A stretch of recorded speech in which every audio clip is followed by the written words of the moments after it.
Namaste students, my name is Javins Dr. Neeraj Dholia, Faculty of Agriculture and Veterinary Science, Jyoti Vidyapeeth, Women's University, Jaipur. In this lecture, we are going to study about the types and the characteristics of the various biomaterials that are used in the tissue engineering.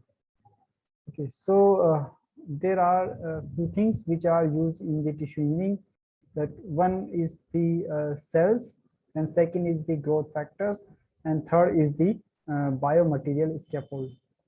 Okay, so uh, we first uh, we first discuss a brief about the cells, and then we will discuss about the other two things. Okay, so what are the stem cells? So stem cells are the uh, immature cells which can differentiate in different types of the mature cells. Okay, so there are four types of the stem cells which can be utilized in the tissue engineering. One is the embryonic stem cells, then tissue specific stem cells, then mesenchymal stem cells, and then induced pluripotent stem cells.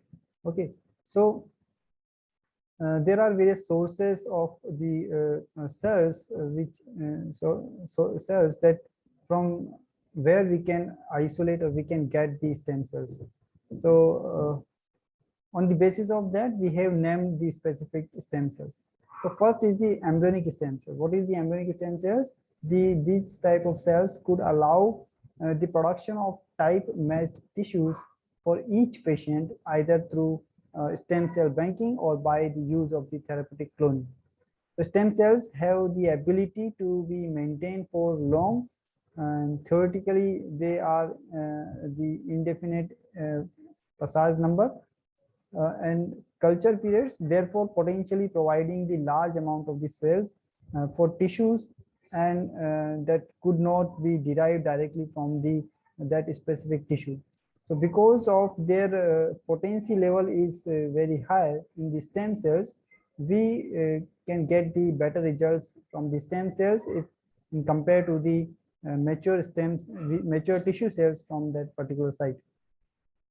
And second is the bone marrow derived mesenchymal stem cells that are a stem cell type for bone and cartilage repair is the adult bone marrow mesenchymal stem cells.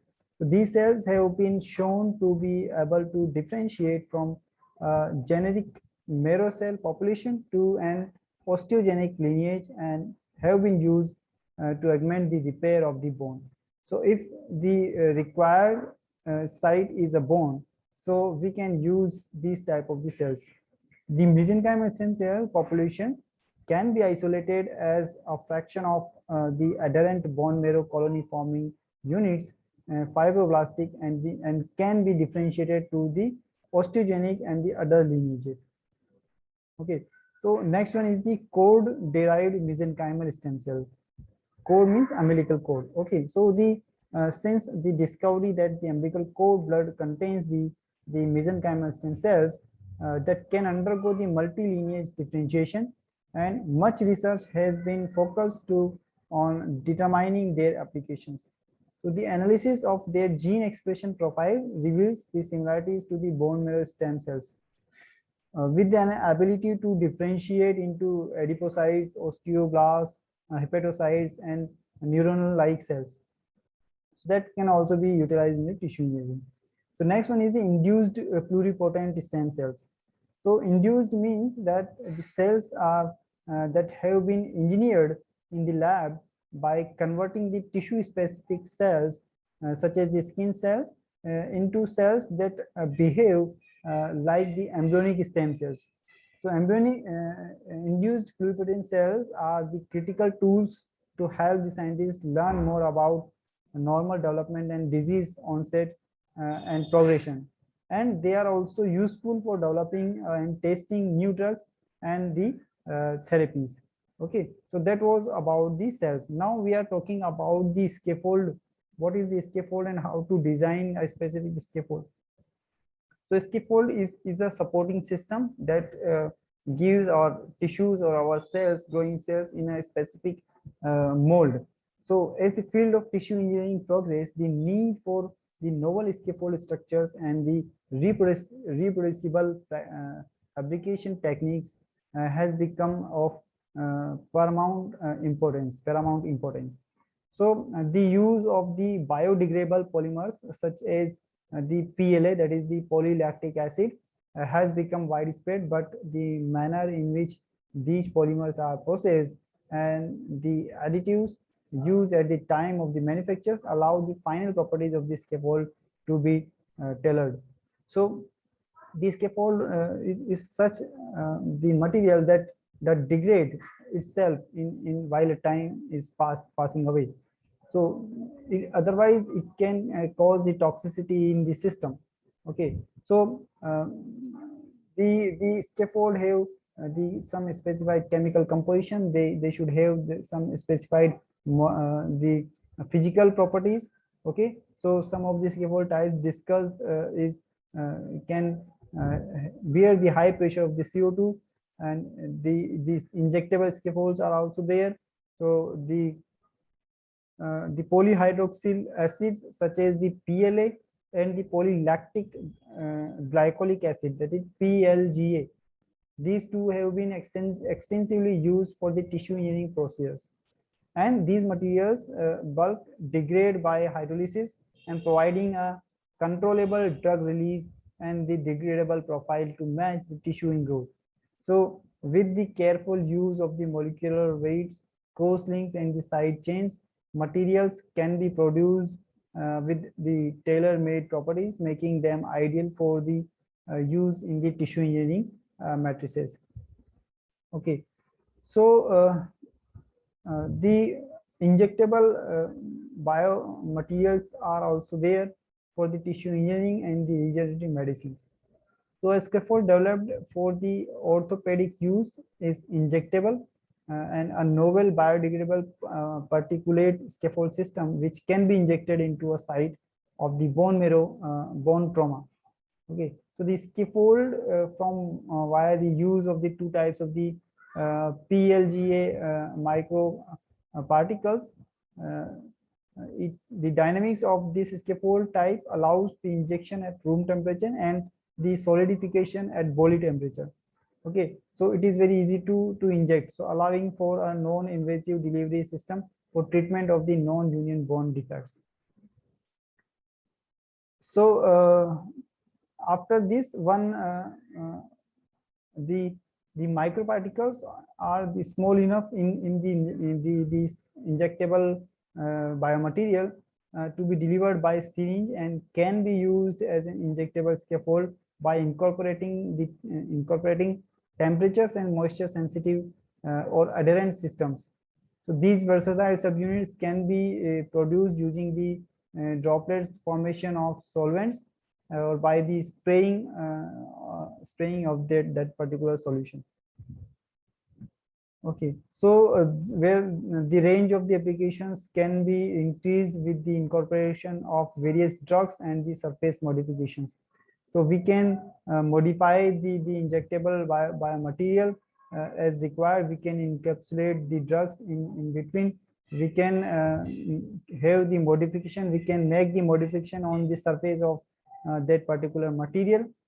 And along the cells and the scaffolds, one important thing is the growth factor, which are incorporated into the scaffold, or the growth factors which are required to differentiate the stem cells into a specific cells. Okay, so in addition to scaffold, the scaffold is a support. Actually, it is a support to the stem cells for cell growth, and they can stimulate and they can simultaneously be used as a vehicle for the drug delivery. Okay, so in theory, the scaffolds can be used to deliver the growth factors drug to the sites of repair, thus extending the recovery process. And some of the initiators, the stimulators, or the drugs can be loaded with the scaffold. So that owing to the kinetics and the complexity of the biological growth factors release, and the process has required the extensive investigation. Okay, so you cannot encapsulate, or you cannot give any material with the scaffold, because it should have the compatibility with the scaffolds, that could not degrade the scaffold and vice versa. Okay, so recently the VEGF, that is the vascular endothelial growth factor, a peptide growth factor, has been incorporated into the PLA scaffolds, and it provides a controlled release of the angiogenic signals from a scaffold. So the release of the bioactive VEGF was confirmed with various experiments and the assays. For example, the CAM assay, for example, the HUVEC assay. Okay, so the meaning is that the growth factors can also be attached to the surface of the scaffold, that following the manufacture through the use of the functional groups of the chemically attached and the proteins, or the drugs. Okay, so this method is used to attach the basic fibroblastic growth factor, and it can also be used to give the VEGF, and this scaffold provides a microenvironment permissive for the growth and the differentiation of the human cells. Okay, so in the scaffold, here will provide various things. One is the natural environment, a surface. First of all, it provides a surface to grow the stem cells. Okay, and if you are incorporating the growth factors for the stem cells, then it will also provide the microenvironment to the stem cells. Okay, so the scaffold can be considered a mini microenvironment or mini lab to grow the stem cells. Okay, it giving a support, it is giving the growth factors, it is giving a microenvironment to grow the stem cells. So that is very important, and the scaffold can be used as the customized manner. Means the custom scaffold production is also there. Okay, so we have studied three different things in the tissue engineering. We have studied about the stem cells, we have studied about the biomaterial scaffolds, and we have studied about the growth factors which can be delivered through the biomaterial or the scaffold. So this was all about the types and characteristics of the various biomaterials and various components used in the tissue engineering. So I hope you are satisfied with this little session, and if you have any doubt and query, you can write in the comment box. And this session is powered by Digital Version 2, Jyoti Vidyapeeth Women's University, Jaipur. Thank you.